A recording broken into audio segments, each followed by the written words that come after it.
Good morning, सुप्रभात, वंदे मातरम विद्यार्थी मित्रों। एक बार फिर से मैं आनंद सर अपने YouTube channel make account easy with Anand sir में आपका हार्दिक स्वागत करता हूं। दोस्तों, मैं आपके लिए तरह तरह के वीडियो लेकर आता रहता हूं, चाहे वो एजुकेशनल वीडियो हो, मोटिवेशनल वीडियो हो, फनी वीडियो हो या कोई इन्फॉर्मेशन से जुड़ा हुआ कोई वीडियो हो।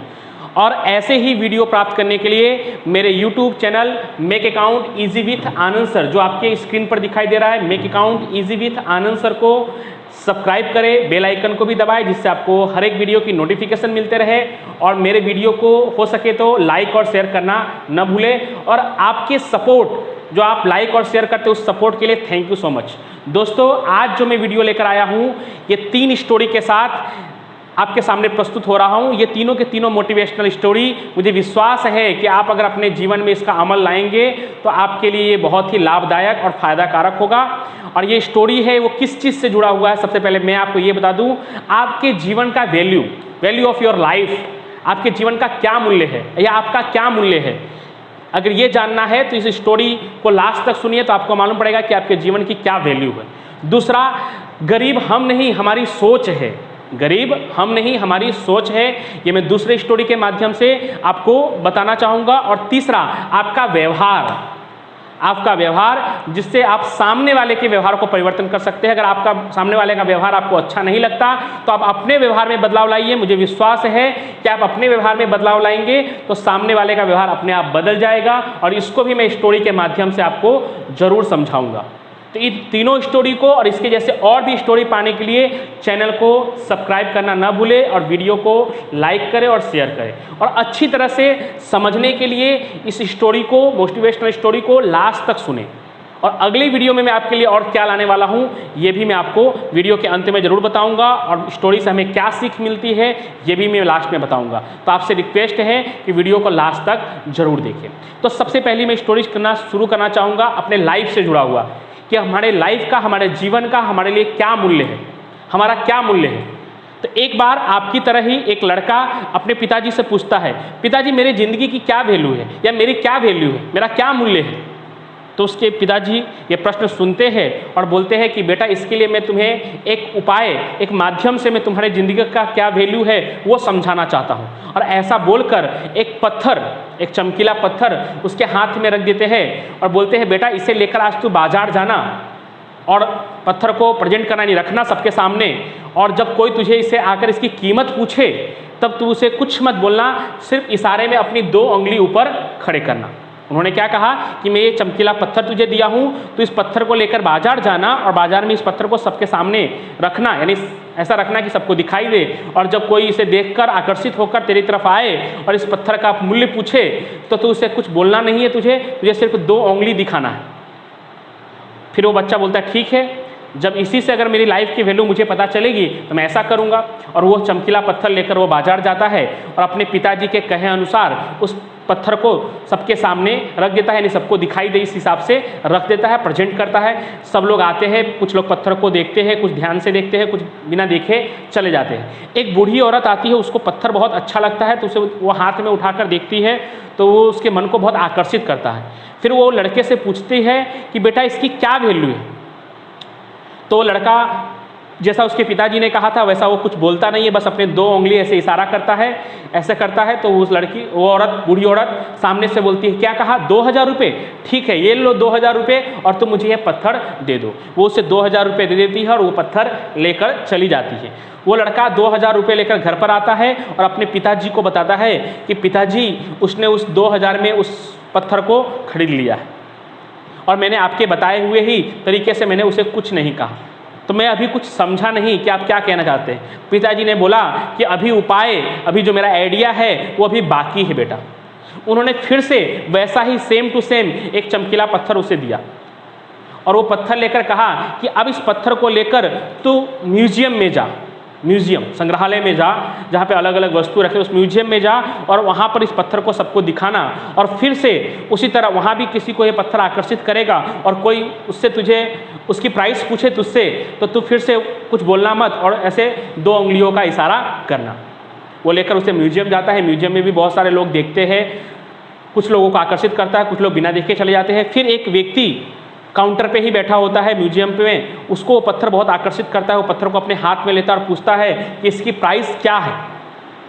तो फिर से उस लड़के को अपने पिताजी की बात याद आती है और फिर से वो कुछ नहीं बोलता है और फिर से हमेशा की तरह 2 उंगली दिखाता है। तो म्यूजियम का शायद मालिक रहता है, मैनेजर रहता है, वो कहता है क्या कहा आपने, 20,000 रुपये, ठीक है ये 20,000 रुपये ले लो और ये पत्थर मुझे दे दो। वो उसे 20,000 रुपये दे देता है और वो पत्थर ले लेता है। फिर से वो लड़का 20,000 रुपये लेकर अपने पिताजी के पास बहुत खुशी से जाता है और कहता है पिताजी उस बार तो 2,000 मिले थे, इस बार तो सीधा 10 गुना ज़्यादा 20,000 रुपये मिले हैं, कीमत बढ़ रही है। अब मैं कुछ समझ रहा हूँ कि मेरी कीमत बढ़ रही है। पिताजी बोलते नहीं बेटा, अभी एक विकल्प अभी और बाकी है। फिर से वो उसे एक चमकीला पत्थर, वही चमकीला पत्थर, उसी तरह का एक चमकीला पत्थर देते हैं और बोलते हैं इसे कीमती पत्थरों की दुकान पर या ज्वेलर्स के पास इसको लेकर जाओ और उसे ये पत्थर दिखाना। वो बड़े से बड़े ज्वेलर्स के पास उसे लेकर जाता है और वो उसे दिखाता है। देखते ही ज्वेलर्स एकदम आकर्षित हो जाता है और खुश हो जाता है और कहता है वाह, इस पूरे जीवन में मैंने इतना आकर्षक, सुंदर, चमकीला और कीमती धातु पत्थर नहीं देखा है। क्या प्राइस है इसकी, कितने में दोगे ये पत्थर? और फिर से वो 2 उंगली खड़ा करता है अपने पिताजी के बताए अनुसार और वो व्यक्ति बोलता है क्या कहा, 2 लाख रुपये, कोई बात नहीं, ये लो 2 लाख रुपये और ये पत्थर मुझे दे दो। और वो व्यक्ति, उस ज्वेलर्स का जो मालिक होता है, वो उसे 2 लाख रुपये दे देता है और उससे वो चमकीला पत्थर ले लेता है। अब वो पत्थर दोस्तों, वो उसे देखकर उस बच्चे को, उस लड़के को बहुत आश्चर्य होता है कि कैसे ये पत्थर अचानक 2,000 से 20,000 और 20,000 से 2 लाख, हर बार 10-10 गुना कैसे बढ़ गया, जबकि तीनों बार सेम ही पत्थर मुझे पिताजी ने दिया था। और बहुत ही सोचते सोचते वो पैसे लेकर पिताजी के पास जाकर कहता है कि पिताजी इस बार तो 2 लाख रुपए मिले हैं, लेकिन अब तो मुझे कुछ समझ में नहीं आ रहा है कि ये सब क्या हो रहा है। उसके पिताजी कहते हैं बेटा, हमारे ज़िंदगी का मूल्य हमारे ऊपर ही आधार रखता है। हम उसे किस तरह से आंकते हैं, हम अपने जीवन को कहाँ पे किस तरह से प्रेजेंट करते हैं, किस व्यक्ति के सामने अपना व्यक्तित्व रखते हैं, उससे ही हमारी वैल्यू पता चलती है। कई बार किसी के कहने से, किसी का शिकायत करने से, किसी का हमारी अवहेलना करने से हम बहुत नाराज हो जाते हैं, बहुत दुखित हो जाते हैं, फ्रस्ट्रेट हो जाते हैं, यह समझ लेते हैं कि मैं कुछ नहीं कर सकता। लेकिन आपकी सही वैल्यू आपको कहाँ पता चलेगी? वहाँ पे अगर आप अपने आप को प्रेजेंट करते हैं, अपने आप को रखते हैं, तब जाकर आपको अपने जीवन की वैल्यू पता चलेगी। आपको लोग किस तरह से आंकते हैं, इससे आपको डरने की ज़रूरत नहीं है। आपको हमेशा अच्छी तरह से अपना काम करना है और अपने आप को सही जगह पे प्रेजेंट करना है। आपने देखा कि जब आप सही जगह पे प्रेजेंट करेंगे तो निश्चित ही आपकी वैल्यू भी उस पत्थर की तरह, वो पत्थर ही आपके जीवन की वैल्यू की तरह है। जिस तरह से आप अपने जीवन को, अपने आप को अच्छी जगह पे, जहाँ पे आपको प्रेजेंट करना चाहिए, वहाँ पे प्रेजेंट करेंगे तो आपकी वैल्यू भी बहुत ज़्यादा होगी। तो आपको घबराने की, चिंता करने की ज़रूरत नहीं है। आप अपने आप को बस अच्छी तरह से वर्क करना है और अच्छी जगह पे अपने आप को प्रेजेंट करना है। ये कहानी की सीख थी कि आपकी वैल्यू का पता आप खुद ही लगा सकते हैं। आपकी वैल्यू आप खुद निश्चित कर सकते हैं। आपके काम ही उस वैल्यू को निश्चित कर सकते हैं, कोई और आपकी वैल्यू को निश्चित नहीं कर सकता। आप उसे किस तरह से कितना मूल्य प्राप्त कर सके वो आप पे डिपेंड करता है। ठीक है, आप अपने आप को कितना यूटिलाइज कर सके वो आपके ऊपर डिपेंड करता है। अब दूसरा कहानी जो है दोस्तों, वो आपके व्यवहार, आप जीवन में कैसा व्यवहार करते हैं उस व्यवहार से जुड़ा हुआ है। आप अपने व्यवहार से कैसे दूसरे के व्यवहार को बदल सकते हैं उससे जुड़ा हुआ है। एक बार किसी एक देश का एक राजा रहता है जो बहुत ही शक्तिशाली राजा रहता है। उसकी सभी बातें तो ठीक थी, लेकिन एक आदत उसकी बहुत खराब थी। उस आदत की वजह से उसकी पूरी प्रजा और उसके दरबारी, उसके मंत्री सब उससे बहुत डरते थे। तो क्या थी वो आदत? वो आदत ये थी कि दोस्तों उसके राज्य में, उसके देश में अगर कोई भी व्यक्ति कोई भी गलती करता, चाहे वो छोटी गलती हो चाहे बड़ी गलती हो, या उसने चोरी किया हो या डाका डाला हो या किसी का मर्डर किया हो या कोई भी दूसरी भी छोटी कोई गलती हुई हो, उससे हिसाब में कोई भूल हुई हो, कोई भी गलती अगर कोई व्यक्ति से होता था, चाहे वो छोटी हो बड़ी हो, सबके लिए वो एक ही सजा देता था और बहुत ही खतरनाक, बहुत ही खराब सजा था वो सजा ये था कि उस राज्य, उस देश में अगर कोई व्यक्ति कोई गलती करता था तो उसे पकड़कर वो अपने 10 खूंखार कुत्ते थे उसके पास पाले हुए, उसके 10 खूंखार कुत्ते थे, उन खूंखार कुत्तों के सामने उस व्यक्ति को रखवा देता था बांधकर। और फिर उस कुत्ते, वो 10 कुत्ते थे, वो उसको बहुत खतरनाक, भयावह उसको मौत देते, उसको नोच नोच कर खा देते थे। इसलिए उस देश की प्रजा बहुत डरी हुई थी, उससे बहुत डरती थी। उनको हमेशा डर सताता था कि जाने अनजाने में अगर कोई गलती हो गया तो राजा हमें नहीं छोड़ेगा, हमें उन खूंखार कुत्तों के सामने छोड़ देगा, हम मर तो जाएंगे ही और साथ ही साथ हमें बहुत ही कष्ट होगा, हमारी दशा बहुत ही खराब हो जाएगी। ऐसा हमेशा डरते रहते थे। एक बार की बात है कि राजा के सामने एक नया केस आया। केस कुछ इस तरह से था कि राजा का जो सबसे चहीता मंत्री था, जो बहुत दिनों से राजा की सेवा में तत्पर था, हमेशा राजा की सेवा करता था, पूरे राज दरबार का काज प्रशासन संभालने का काम करता था, उससे एक गलती हो गई थी। गलती क्या हुई थी? तो उससे हिसाब में एक भूल हो गई थी। तो हमेशा की तरह जिस तरह से गलती होने वाले को राजा के दरबार में प्रस्तुत किया जाता था, उसी तरह से मंत्री को भी राजा के दरबार में प्रस्तुत होना था। मंत्री भी राजा के दरबार में प्रस्तुत हुआ। तो हमेशा की तरह राजा ने मंत्री से कहा कि मंत्री, तुम मेरे बहुत चहीते हो, तुमने मेरा बहुत आज्ञा का पालन किया है, बहुत सारा काम किया है, लेकिन तुमसे भी आज गलती हुई है, तो तुम्हें भी मैं वही सज़ा दूंगा जो मैं सबको सज़ा देता हूँ। तो मंत्री भी हर व्यक्ति की तरह ही गिरा के कहता है, राजा साहब, मैंने ज़िंदगी भर आपकी सेवा की है, हमेशा आपके लिए अपना जीवन न्यौछावर कर दिया है, इस देश की, इस राज्य की भी मैंने बहुत सेवा की है, और मेरी गलती तो एक मामूली सी गलती है, जिससे आप मुझे समय देंगे तो मैं उसे सुधार भी सकता हूँ। हिसाब में एक छोटी सी गलती हो गई है, तो उसके लिए आप मुझे इतनी बड़ी सजा मत दीजिए, मुझे माफ़ कर दीजिए। राजा बोलते हैं, नहीं, अगर मैं तुम्हें माफ़ कर दूंगा तो लोग मुझसे डरना बंद हो जाएंगे, लोगों का मेरे ऊपर से विश्वास उठ जाएगा। सज़ा तो सज़ा ही होता है, चाहे वह प्रजा हो या मंत्री हो, सबके लिए सज़ा बराबर है, मैं तुम्हें भी वही सज़ा दूंगा। अब मंत्री के पास कोई विकल्प नहीं होता, वो समझ जाता है कि राजा शायद मुझे भी वही सज़ा देगा जो सबको देता है। तो वो आखिरी बार एक विनती करता है, ठीक है, मैं आपके द्वारा पाए गए सज़ा को पाने के लिए सहमत हूँ, मैं वो सज़ा मुझे मंजूर है, लेकिन इतने दिनों की सेवा के कारण मैं आपसे एक विनती करना चाहता हूँ, मैं अपनी आखिरी इच्छा रखना चाहता हूँ, क्या वो आप पूरा करेंगे? तो राजा बोलता है, ठीक है, तुमने मेरी इतनी सेवा की है तो मैं तुम्हारी एक आखिरी इच्छा तो पूरा कर ही सकता हूँ, लेकिन हाँ, ध्यान रखना कि तुम सज़ा को माफ़ मत करवाना, सज़ा तो मैं दूंगा ही। तो मंत्री बोलता है, नहीं नहीं, सज़ा के लिए तो मैं पूरी तरह से अब सहमत हूँ, लेकिन आप मुझे 15 दिन का समय दीजिए, मैं 15 दिन और जीना चाहता हूँ, उसके बाद आप मुझे जो सज़ा देंगे और उन कुत्तों के सामने रखेंगे तो मैं उसके लिए तैयार हूँ, मंजूर हूँ। सिर्फ आप मुझे 15 दिन का समय दीजिए, मेरे कुछ काम बाकी है, मैं 15 दिन का मुझे समय चाहिए, 15 दिन में और जीना चाहता हूँ। राजा बोलते हैं, ठीक है, इतनी सी बात है, मैं 15 दिन का और समय देता हूँ, 15 दिन बाद तुम खुद से प्रस्तुत हो जाना, तब तक तुम राज्य या देश के बाहर नहीं जा सकते, और 15 दिन के बाद तुम यहाँ प्रस्तुत होना। 15 दिन के बाद मैं तुम्हें सबके सामने, उन कुत्तों के सामने रख दूंगा, और सबके तरह ही तुम्हें भी वही सज़ा मिलेगी। मंत्री बोलता है, जी हजूर, जी महाराज, आपका बहुत बहुत धन्यवाद, 15 दिन बाद मैं खुद प्रस्तुत हो जाऊँगा। और वो 15 दिन के लिए चला जाता है। अब वो सस्पेंस है थोड़ा। 15 दिन बीतने के बाद फिर से वो मंत्री आता है और राजा बोलता है कि जी लिया तुमने 15 दिन? मंत्री ने बोला, ठीक है, हाँ महाराज, मैंने 15 दिन में जो मुझे काम करना था वो मैंने काम कर लिया, अब आप मुझे सज़ा दे सकते हैं। तो हमेशा की तरह, हर व्यक्ति की तरह, हर कसूरवार की तरह राजा फिर से अपने सैनिकों को आदेश देता है कि इस मंत्री को उन 10 खूंखार कुत्तों के सामने छोड़ दिया जाए। और हर बार की तरह सैनिक उस मंत्री को ले जाकर हाथ पाँव उसका बांध कर उस ग्राउंड में, उस मैदान में खड़ा कर देते हैं, और 10 जो खूंखार कुत्ते रहते हैं उनको उसके ऊपर छोड़ देते हैं। फिर अचानक 5 मिनट बाद सब लोग की आंखें खुली की खुली रह जाती है। सब लोग एकदम आश्चर्य से देखने लगते हैं कि वो जो 10 खूंखार कुत्ते थे जो सबको नोच खाते थे, खुलते ही सबको एकदम तहस नहस करके सबको जान से मार देते थे, सबको खा देते थे। वो कुत्ते उस मंत्री के पैर चाट रहे थे, पैर सूंघ रहे थे, पैर के पास थे और अपना दुम हिला रहे थे। कोई कुछ नहीं कर रहा था। राजा को बहुत ही आश्चर्य हुआ। फिर राजा ने मंत्री की तरफ बहुत आश्चर्य भरी नज़रों से देखा और पूछा कि ये क्या हो रहा है? ये खूंखार कुत्ते जो सबको नोच खाते थे वो तुम्हारे सेवा में लगे हुए हैं, तुम्हारे तलवे चाट रहे हैं, तुम्हारे तरफ दुम हिला रहे हैं और तुम्हें थोड़ा भी नुकसान नहीं पहुंचा रहे। तो मंत्री कहता है, हजूर, मैंने जो 15 दिन आपसे लिए थे, उस 15 दिनों में मैंने इन कुत्तों की बहुत सेवा की, उन्हें जो चाहिए था वो मैंने इनको खिलाया, पिलाया, नहलाया, इनके साथ समय व्यतीत किया।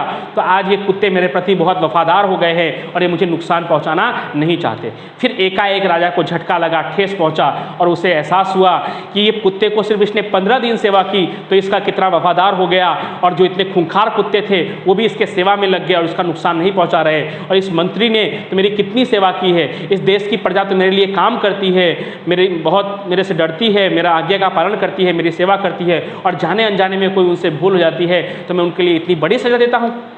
तो वो बहुत ही पश्चाताप करता है, अपने मंत्री से माफ़ी मांगता है। वहाँ पे जो प्रजा आई होती है, जो सैनिकगण होते हैं, उन सबसे हाथ जोड़कर माफ़ी मांगता है कि अब मैं कभी ऐसा नहीं करूँगा, मुझे एक नई सीख मिली। तो दोस्तों, कैसे उस मंत्री ने 15 दिन में सभी कुत्तों का व्यवहार, जो भी कुत्ते तो जानवर होते हैं, लेकिन उनका व्यवहार अपनी तरफ कर लिया, अपनी तरफ आकर्षित कर लिया। वो जो खूंखार कुत्ते सबको काट लिया करते थे, सबको नोच डालते थे, खा जाते थे, वो कुत्ते उसके प्रति कितने वफादार हो गए कि उसके सामने दुम हिलाने लगे।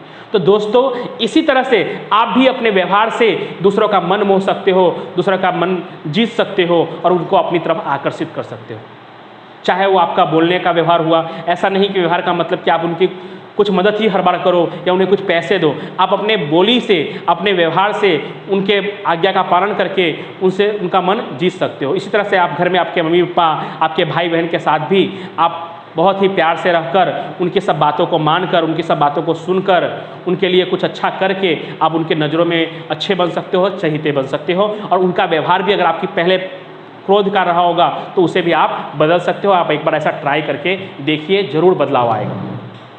अब मेरी तीसरी स्टोरी, जो मेरी तीसरी स्टोरी है वो आपको कुछ अलग ही संदेश देगी। तो उस तीसरी स्टोरी को भी आप लास्ट तक ज़रूर सुनिएगा। जो मेरी तीसरी स्टोरी है वो इससे जुड़ा हुआ है कि गरीब हमारा सोच है, हम गरीब नहीं हैं। हम गरीब कभी नहीं हो सकते, हमारे जो मन की सोच है वो हमें गरीब बनाती है। तो वो कहानी से आपको मैं समझाने की कोशिश करूंगा। एक बार एक गुरु और एक शिष्य एक गांव की तरफ से गुजर रहे होते हैं। तो शाम का समय होता है, वो एक गांव के पास पहुंचते हैं तो देखते हैं कि एक घर उन्हें दिखाई देता है। घर तो उतना पक्का नहीं होता, कच्चा ही घर होता है, लेकिन उसके आजू बाजू सामने चारों तरफ हरी भरी खेत होते हैं, यानी काफ़ी बड़ा खेत होता है, लेकिन उस खेत में कोई फसल नहीं उगाया होता है, बस ऐसे ही घास फूस उगी होती है। तो फिर वो कच्चे घर की तरफ पहुंचते हैं और घर के मालिक को बुलाते हैं और बोलते हैं कि थोड़ा पानी देना। तो घर के लोग निकल के आते हैं और उन्हें पानी पिलाते हैं, उनको भी पिलाते हैं और उनके शिष्यों को भी पिलाते हैं। फिर गुरुजी बोलते हैं काफ़ी रात हो गया है तो अब हमें यहीं रुक जाना चाहिए। तो शिष्य को बोलते हैं और उस घर के मालिक से परमिशन लेते हैं कि क्या हम लोग एक रात यहाँ गुजार सकते हैं। तो घर का मालिक बोलता है कि ज़रूर गुजार सकते हैं। फिर वो गुरुदेव पूछते हैं कि बेटा मैं तुमसे पूछना चाहूँगा कि इतने जो आजू बाजू में जो खेत है वो किसका है। तो व्यक्ति बोलता है खेत मेरा ही है। तो बोलते हैं फिर इस खेत में कोई अनाज वगैरह तुम नहीं उगाते हो क्या। वो आदमी बोलता है कि अनाज उगाने की कोई ज़रूरत नहीं है, कौन जाके इतना अनाज उगाए। तो इतना काम करने का मेरे पास समय नहीं है कि मैं सभी खेतों में जाकर अनाज उगाऊं, और मेरे पास इतने साधन भी नहीं है कि मैं अनाज उगा सकूं, हल जोत सकूं, खेती कर सकूं, बीज बो सकूं। इतना मेरे पास पैसा भी नहीं है और साधन भी नहीं और समय भी नहीं है, इसलिए मैं ये सब नहीं करता। तो फिर वो गुरु बोलते हैं कि फिर अपना जीवन यापन कैसे करते हो। बोले है ना, मेरे पास एक भैंस है जो काफ़ी अच्छा दूध देती है, इस दूध को बेचकर आराम से मेरा जीवन यापन हो जाता है, तो मुझे क्या ज़रूरत है ये सब खेती वेती करके झंझट लेने का। गुरुदेव बोलते हैं ठीक है बेटा, ऐसे ही प्रगति करते रहो, ऐसा बोलते हैं। और फिर रात में उनके द्वारा जो थोड़ा बहुत भोजन मिलता है उस भोजन करके वो लोग भी अपने घर में सो जाते हैं और गुरुदेव भी वहीं बाहर, गुरुदेव और उनके शिष्य सो जाते हैं। फिर एकाएक 3 बजे रात में गुरुदेव उठते हैं और अपने शिष्य को आदेश देते हैं कि चलो अब हमें इस गांव से निकल जाना चाहिए, लेकिन निकलते समय इसकी भैंस को खोल लो और इसे जंगल में हमें छोड़ देना है कि वापस उस जंगल से ये भैंस वापस ना आ सके। शिष्य को बहुत आश्चर्य होता है कि गुरुदेव तो इतनी अच्छी अच्छी बातें सिखाते हैं, इतने अच्छे संस्कार देते हैं, फिर ये भैंस की चोरी करने के लिए क्यों कर रहे हैं, ये गलत काम मुझसे क्यों करवा रहे हैं। लेकिन चूंकि उसके गुरु रहते हैं और उसे अच्छी अच्छी बातें सिखाते हैं, तो इसलिए वो गुरु का आदेश समझकर उस भैंस को खोल लेता है। उसके मन में भले वो बात चल रही होती है कि गुरुजी ऐसा क्यों करवा रहे हैं, लेकिन वो जो भी शर्म बस, डर बस या गुरु का प्रेम बस, वो गुरु से ये सवाल नहीं पूछ सकता था, इसलिए वो चुपचाप भैंस को खोलकर और गुरुदेव और वो शिष्य उस भैंस को लेकर जंगल में चले जाते हैं और जंगल में उस भैंस को छोड़ देते हैं जहाँ से कि वो वापस ना आ सके।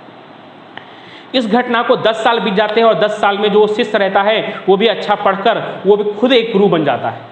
और जब वो खुद एक गुरु बन जाता है तो उसे वो बात हमेशा कचोटती रहती है और उसे वो बात वापस याद आती है कि 10 साल पहले जब मैं शिष्य था तो अपने गुरु के साथ उस गरीब व्यक्ति का, जिसका पूरा जीवन यापन उस भैंस पर आधारित था, उसकी भैंस हमने चुरा ली थी और जंगल में छोड़ दिया था। आज वो व्यक्ति कैसे जीवन यापन कर रहा होगा, मुझे उसके लिए उसे माफ़ी मांगना चाहिए। गुरुदेव की आज्ञा के बस मैंने वो काम तो कर दिया, लेकिन वो बहुत गलत काम था, मुझे उससे माफ़ी ज़रूर मांगना चाहिए, जिससे गुरुदेव जो मेरे चल बसे हैं उनकी आत्मा को भी शांति मिले और मुझे मेरे दिल को भी सुकून मिले कि मेरे इतने दिन से घुट रहा हूँ कि मैंने ऐसा क्यों किया। और उस व्यक्ति का क्या होगा जिसका पूरा जीवन यापन उस भैंस पे चल रहा था, उसे कोई काम करने की ज़रूरत नहीं थी, सिर्फ वो भैंस के सहारे ही उसका पूरा परिवार चल रहा था। तो ऐसा सोचकर वो गुरुदेव फिर से उसी गांव की तरफ बढ़ते हैं। तो गांव की तरफ जैसे पहुंचने ही वाले रहते हैं तो देखते हैं कि जो कच्चा मकान 10 साल पहले देखा था उन्होंने, वो पक्का मकान बन गया होता है। आजू बाजू अलग अलग फसलों की खेत लहलहा रही थी। फिर भी वो कैसे भी करके उस व्यक्ति तक पहुंचते हैं और उस व्यक्ति को देखकर बोलते हैं कि शायद आपने मुझे नहीं पहचाना होगा, लेकिन मैं आपको पहचानता हूं। 10 साल पहले मैं अपने गुरुदेव के साथ आया था। वो व्यक्ति बोलता है मैं कैसे नहीं आपको पहचानूं, आप मेरे जीवन में जो भी परिवर्तन आया है वो आप लोगों की वजह से आया है, तो मैं कैसे नहीं पहचान सकता हूँ। आप लोगों के जाने के बाद से मेरे जीवन पूरा बदल ही गया है। तो शिष्य बोलता है हाँ, मैं भी उसी के लिए माफ़ी चाहता हूँ कि मैं आया था और हम गुरुदेव के कहने पर मैं आपकी भैंस को लेकर चला गया था।